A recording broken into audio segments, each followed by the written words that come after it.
mengenai dengan salat yang kakinya tidak dapat dilipat atau tidak dapat duduk iftiras ataupun duduk antara dua sujud. Jadi dia menggunakan duduk di kursi. Jadi masalah yang menjadi kerusingan dia ialah saya banyak melihat di masjid ataupun beberapa buah masjid cara sembahyang duduk di masjid ini berbagai-bagai cara. Bahkan saya melihat di YouTube Ustaz pun berbagai-bagai cara yang imam tunjukkan cara berlainan dalam masjid ini lain, dalam masjid sana lain, mengikut ceramah lain. Jadi dia minta Ustaz untuk pencerahan yang mana sebetulnya menurut sunnah ahli wal jemaah bagi duduk di atas kursi bagi orang yang tidak mampu sujud. Silakan Ustaz. Kaedah dalam fiqh ad-darurat tubihul mahzurat. Darurat, emergensi membolehkan yang mahzurat. Kalau kita dalam keadaan normal, dalam keadaan sehat, tegak berdiri. Tapi kalau dalam keadaan sakit, kita boleh solat duduk. Bahkan Nabi manakala dia sudah tua, badannya sudah besar, sudah berat, solat sunatnya pun duduk. Solat sunat duduk. Kaki yang tak boleh ditekuk, maka dari awal takbiratul ihramnya tegak. Bukan duduk dari awal, tegak di awal. Masa awal tu tegak. Allahu Akbar. Letak kerusi,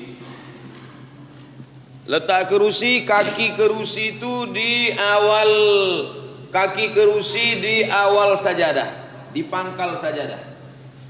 Bukan kaki orang yang sakit itu di pangkal sajadah. Kaki kerusi itu di pangkal sajadah. Maka dia agak maju ke hadapan sedikit. Dia agak maju sedikit. Jadi kaki kerusi itu yang di sajadah. Banyak juga saya tengok dia salah, dia tegak di pangkal sajadah, kaki kerusi dia di sana, yang belakang mengamuk.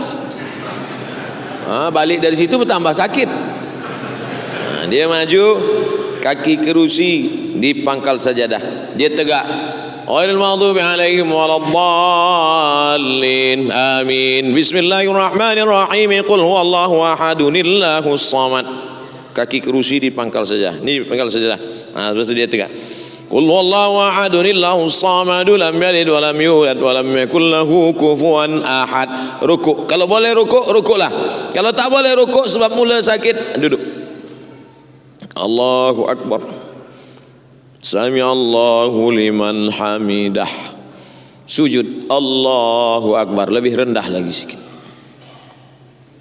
Kalau tuan puan nanti pergi umrah di Makkah, ada masjid Sulaiman bin Abdul Karim Ar-Rajihi. Masjid itu dia buat, dia bina untuk mengenang almarhumah emak dia, Aisyah Ar-Rajihi. Maka di situ di hadapan ini dibuat ada kerusi, panjang kerusi, panjang kerusi. Dulu masa saya belajar di Kaherah, itu di sop awal, sop pertama kiri kerusi, kanan kerusi. Sop kedua kiri kerusi, kanan kerusi. 2017 saya ke Kaherah, sop 1, sop 2 sudah tak ada kerusi lagi. Rupanya kerusi makin banyak di belakang. Orang makin banyak sakit kaki.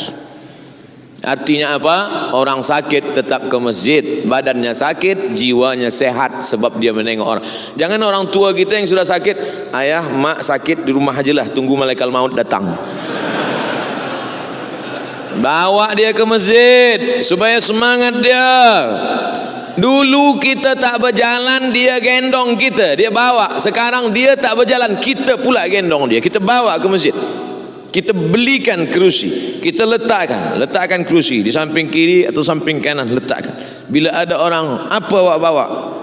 Ini bapa saya, ini bunda saya. Ini baik, tegak dari awal. Saya dari awal pun tak boleh tegak. Dari awal tak boleh tegak, duduk. Ini dari awal. Selepas itu maka sop ini dihitung, dikira dari awal kerusi. Begitulah yang kami terima, yang kami saksikan, yang kami pelajari tentang orang-orang yang tidak mampu. Saya merasa tak mampu solat dalam keadaan sakit, rasanya di rumah saja sebab ganggu orang lain. Jangan, sebab kita tetap ke masjid. Tak boleh tegak, duduk. Tak boleh duduk di kerusi, duduk di lantai. Sampai-sampai kalau tak boleh duduk di lantai sekalipun, ada nama solat. di atas tempat tidur, pakai isyarat mata saja, Allahu Akbar, hadapkan ke arah kiblat, Allahu Akbar. Mata pun tak juga boleh, baru kita sembahyangkan ramai-ramai. Solat jenazah, la kafarata laha illa dzalik. Tidak ada yang boleh menebus solat kecuali solat itu sendiri. Saudara mara kita yang sedang berada di hospital tak boleh solat kerana doktor berkata jangan kena air, sebab bila dia kena air dia akan sakit tulang, dia akan sakit, dia akan demam. Fa illam tajidu ma'an fatayammamu sa'idan thayyiba. Kalau ada yang sakit atau darurat atau tiada air, maka tayammum. Orang sakit bukan kita bawakan limau. Orang sakit dibawakan limau. Yang makan orang sehat. Kita bawakan tanah untuk tayamum. Dia tak boleh bertayamum, ditayamumkan. Itulah maka anak-anak kita yang kita ajarkan tayamum. Tuan lelaki tak boleh tayamum. Takkan isteri mentayamumkan? Dalam mazhab Syafi'i batal. Siapa yang mentayamumkan? Kita lelaki. Anak kita mentayamumkan. Ayah, ini tayamum. Dia pukulkan, disapukan ke muka, pukulkan ke tangan, buka cincin, buka jam sampai ke siku, pukulkan, tepukkan, hembus ke wajah sekali saja, pukulkan lagi, hembuskan ke tangan, debu 3, 1, 2, 3, ini bagian bawah hingga ke siku, buka sampai bawah, ini bawa sampai ke siku, sekali saja, satu sembahyang, satu tayamum. Tidak ada alasan meninggalkan salat walau apapun. Man tarakas salata muta'ammidan, sesiapa yang meninggalkan sembahyang secara sengaja, faqad kafara jihara, maka kafirlah dia secara nyata. Mudah-mudahan kita termasuk istiqamah sampai akhir hayat insyaallah. Amin ya rabbal alamin. Allah. Okey, terima kasih Ustaz. Jadi soalan kedua Ustaz dari hamba Allah. Saya pernah mendengar satu ceramah agama, betulkah tidak atau benarkah tidak suami salat berjamaah di rumah bersama istrinya, anak-anaknya, nilai pahalanya cuma dapat 1. Suami dapat 1, istri dapat pahala 1, anak-anak pun dapat pahala 1. Dibandingkan suami salat berjamaah di masjid dapat pahala 27. Mohon pencerahan Ustaz Doktor. Qul, katakan ya Muhammad, in kuntum tuhibbun Allah, kalau kamu memang cinta kepada Allah, fattabi'uni, ikuti aku. Satu-satunya jalan keselamatan, fattabi'uni, ikuti aku Muhammad sallallahu alaihi wasallam. Hadisnya, alaikum bisunnati, ikuti sunnahku, wa sunnatil khulafa'ir rasyidin al-mahdiyyin min ba'di, sunnah khulafa' rasyidin sesudahku, Abu Bakar, Umar, Uthman wa Ali, ma'an kulli sahabati Rasulillah ajma'in. Addu 'alaiha bin nawajiz, gigit pakai gigi geraham. Meninggal Nabi Muhammad sallallahu alaihi wasallam, Abu Bakar jadi imam. Meninggal Abu Bakar, Umar jadi imam. Umar meninggal, Ali jadi imam. Ali meninggal, Uthman jadi imam. Di mana mereka salat berjamaah? Di masjid. Tapi saya pernah melihat hadis Nabi salat berjamaah di masjid, di rumah. Betul? Sahih. Nabi salat malam. Allahu Akbar. Makmumnya siapa? Anas bin Malik. Anas bin Malik diserahkan ibunya bernama Ummu Sulaim. Umur dia 10 tahun. Anas bin Malik membawakan terampah selipar, membawakan air wuduk, membawakan kain Nabi, serumah dengan Nabi. Solat dia di belakang, di samping Nabi. Solat pula istri Nabi di belakang. Itu menunjukkan Nabi pernah solat berjamaah di bilik di rumah, tapi solat bukan solat wajib. Adapun solat fardu, maka lelaki suami solat ke masjid. Suami yang solat ke masjid, suami yang soleh. Suami yang solat di rumah, suami solihah. Puan ingin solat di rumah berjamaah dengan anak yang belum baligh, boleh. Anak belum baligh jadi imam, dia sudah berkhitan. Hadis Sahih Bukhari tentang imam umur 7 tahun. Imam kecil. Tapi masa itu mereka sudah berkhitan, sudah tak ada lagi najis. Dibacaannya pula baik, tajwidnya idgham, ifa, qalqalah, gunnah bila gunnah, baik. Sampai-sampai maaf beribu maaf, rupanya imam yang kecil tadi bila dia rukuk terbuka bajunya di belakang. Lalu kemudian kata sahabat di belakang, tak adakah kain untuk menutup bagian belakang imam kita ini? Budak kecil. Memang dia kecil, tapi hafalan dia banyak. Memang dia kecil, hafazan Quran dia banyak. Oleh sebab itu maka puan yang di rumah boleh solat bersama anak, atau sesama perempuan solat berjamaah perempuan di rumah. Bagaimana kalau kami yang perempuan ingin ke masjid? Ada yang mengatakan perempuan solat di rumah, sebab perempuan yang solat di dalam kamar bilik lebih baik lagi, di dalam rumah lebih baik lagi, di dalam kamar bilik kecil lebih baik lagi. Semakin kecil semakin terpelihara lebih baik. Hadisnya sahih. Tapi tengok juga hadis yang lain. Nabi kalau meluruskan kata saf, kata Nabi, sebaik-baik saf lelaki di depan, sebaik-baik saf perempuan di belakang. Cuba tengok, khairu sufufir rijal, sebaik-baik saf lelaki di depan, sebaik-baik saf perempuan di belakang. Apa makna cakap Nabi?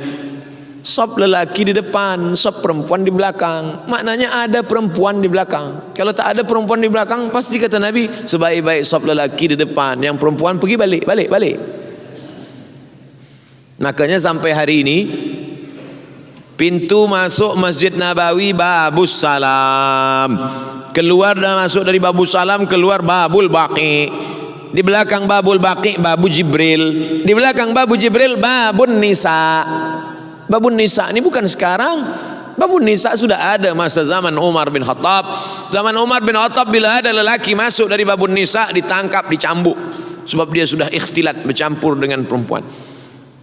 Maknanya apa? Ada perempuan solat tapi tetap menjaga menutup aurat, tidak tabarruj, la tabarrujna tabarrujal jahiliyatil ula, tidak bersuara dengan suara. Kadang di beberapa masjid tempat perempuan ini ditutup dengan kain, tutup, perempuan tak nampak, tapi suara dia kedengar. Kadang kita pula takut masuk kita ke masjid, tetaplah jaga suara, jangan bergurau dalam masjid, menjaga ibadah. Maka perempuan solat berjamaah boleh dengan syarat-syarat yang ketat. Wallahu a'lam bishawab. Terima kasih Ustaz. Saya baru menerima SMS, kesian juga. Jadi kita layan juga.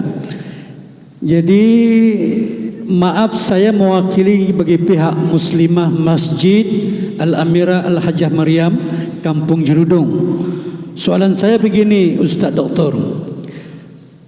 Istri yang menjaga salatnya, istri yang menjaga ibadah puasanya, istri yang mentaati suaminya, apabila suaminya bersalat berjamaah di masjid, apa yang suaminya dapat dari Allah, yakni ganjaran pahala, istrinya juga akan dapat sama, ini ganjaran pahalanya dari Allah.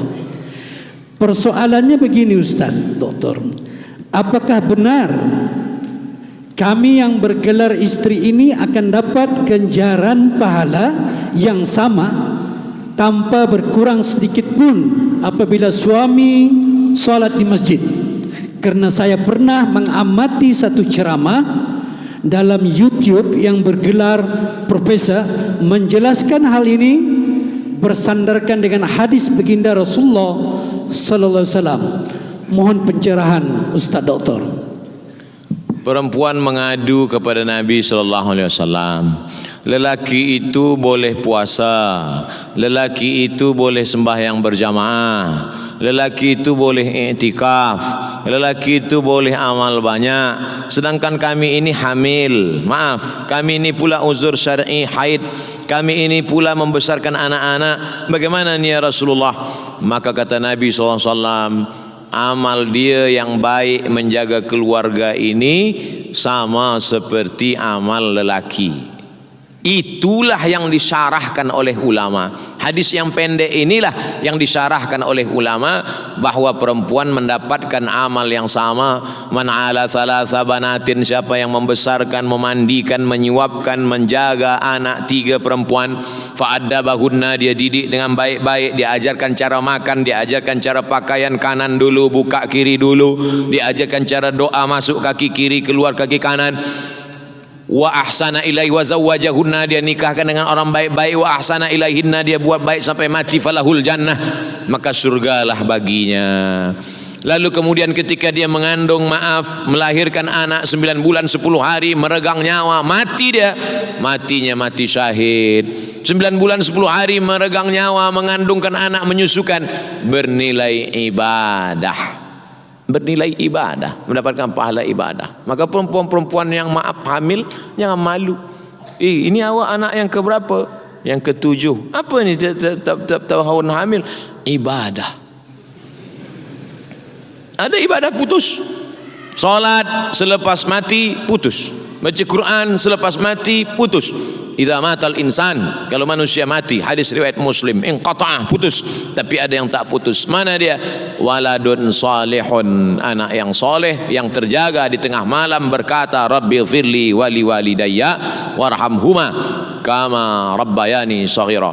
Husnu taba'ulil mar'ati li zawjiha, husnu taba'ulil mar'ati li zawjiha, perempuan yang baik menjaga keluarganya, kehormatan suaminya, maka dia sama mendapatkan pahala kebaikan-kebaikan. Beruntung bertuah, mudah-mudahan tuan puan senantiasa menjaga ini sehingga Allah Ta'ala melimpahkan rahmat, maghfirah, ridha dan kebaikan-kebaikan. Amin ya rabbal alamin. Soalan seterusnya, Ustaz. Assalamualaikum Prof. Adakah sudah dikira atau termasuk dalam kewajiban memberi nafkah zahir jika seorang suami memberi izin kepada istrinya untuk bekerja dan makan gaji? Di samping itu, suami tadi juga telah membelikan sebuah kereta kepada istrinya dengan cara bayaran ansuran, yakni hutang, dalam tempoh masa dan dengan kadar bayaran yang tertentu. Silakan Ustaz. A'udzubillahi minasyaitonirrajim. Waqarna fi buyutikunna, itu hukum asal perempuan. Waqarna fi buyutikunna, wahai perempuan kamu mesti menetap di rumah, tak boleh keluar rumah. La yaqluwanna rajulun ma'a imra'atin illa ma'a dhi mahramin. Kalau perempuan keluar rumah tak boleh berdua-dua. La tusafiranna ma'a imra'atun illa ma'a dhi mahramin. Kalaupun dia keluar rumah tak boleh keluar rumah kecuali dengan mahram. Kalau dia keluar rumah, la yakhluwanna rajulun ma'a imra'atin illa ma'a dhi mahramin. Tak boleh dia keluar kemudian dia ke suatu tempat berdua-dua, tak ada orang lain kecuali dengan mahram. Ini semua untuk menjaga martabat, harkat, kehormatan, kemuliaan perempuan. Karena Islam ini datang menjaga akal, menjaga diri, menjaga kehormatan, hifzul mal, hifzul aql, hifzul arad, hifzul nafs, ini semua menjaga. Termasuklah menjaga perempuan. Bolehkah perempuan bekerja? Dijawab oleh Syekh Atiyah Saqar dalam kitab Fatwa Al-Azhar, Fatwa Al-Azhar. Hadis pertama, ada seorang perempuan namanya Asma binti Abi Bakar. Asma mencari makanan unta, makanan kambing. Dia junjung di atas kepala dia rumput-rumput untuk makanan. Keluar rumah, Nabi SAW melihat. Manakala Nabi melihat, Nabi membawakannya dan mengantarnya balik ke rumah. Nabi tidak melarang. Itulah dalil perempuan boleh bekerja, beraktiviti, karena Asma tadi tak dilarang Nabi. Seandainya Nabi melarang, kata Nabi, hai Asma, engkau sudah, maka perbuatan itu haram. Tapi kerana aman, tidak ada lelaki yang jahat, perbuatannya pula mencari makanan untuk ternak, hewan, maka perbuatan itu boleh. Dari situlah ulama mengambil dalil perempuan boleh beraktiviti di luar rumah, bekerja dengan syarat-syarat yang ketat supaya tidak terjadi perbuatan-perbuatan maksiat yang dilarang Allah Subhanahu wa taala. Dua, pada masa pemerintahan Sayyidina Ali, Umar bin Khattab, maka di Suqul Islam di Madinah itu ada Suqul Yahudi, punya orang Yahudi, ada Suqul Islam, pasar yang dibuat oleh Nabi Muhammad sallallahu alaihi wasallam. Ada wilayah hisbah, polis wilayah hisbah yang khas menengok siapa yang mencampur sukatan timbangan, siapa yang curang dalam sukatan timbangan. Karena Nabi sendiri datang ke pasar untuk memeriksa. Kata Nabi, mahadha ya sahibat ta'am, hei penjual makanan, kenapa makanan di dalam ni basah? Asabahul matar, kena hujan ya Rasulullah. Wailul lil mutaffifin, celaka orang yang memainkan sukatan timbangan. Idza talu anan nas yastawfun, kalau dia menimbang, dia membeli, dia minta penuh. Tapi kalau dia yang menimbang, dia menyukat, dia curang. Man ghasyana falaysa minna, siapa yang curang bukan golongan kami, bukan golongan Nabi Muhammad sallallahu alaihi wasallam. Maka yang menjadi pengetua polis wilayah Hisbah masa itu namanya Ummu Syifa. Ummu Syifa itu lelaki apa perempuan? Ummu Syifa, takkan Ummu Syifa berkumis? Ummu Syifa perempuan.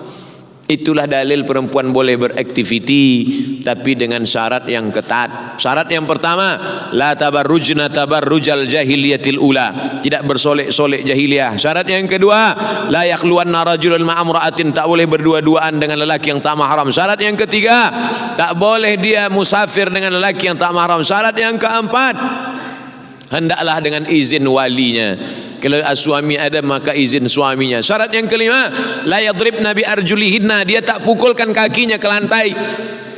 Perempuan tak boleh memukulkan kakinya kuat ke lantai, sementara di kaki itu dipasangnya gelang kaki, sehingga kalau dia berjalan kerincing,